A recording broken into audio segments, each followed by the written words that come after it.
Hi, Mr. Rosario. Welcome to our channel. So, could you please introduce yourself? Hello everyone, my name is Gabi Alan Montemayor and I'm representing the municipality of Rosario, Rosario.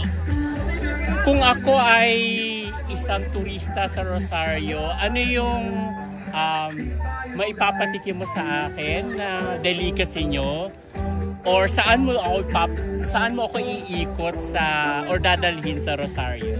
Siguro kung ako po, i-ano na lang po kita, i-libot na lang. Libot. Siguro, dalhin na lang po kita sa, meron po yung tinatawag na Little Tagaytay doon. Sobrang ganda po doon. Kaya, sa aling mabigyan ng chance na libot ito, doon po kita dadalhin.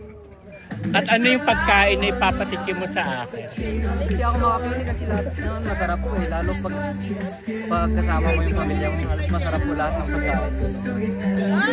Ilan taon ka na? 21 years old. 21 years old. Is this your first time in joining pageant? So, kumusta naman yung first time? First time sa pageantry, sobrang ganda kasi sobrang dami mong matututunan. No?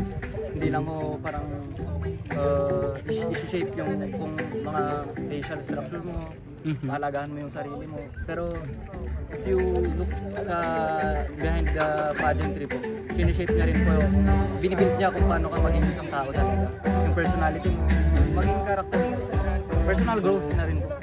Alright, thank you so much, Mr. Rosario, and wishing you all the best. Okay po. Thank you for joining.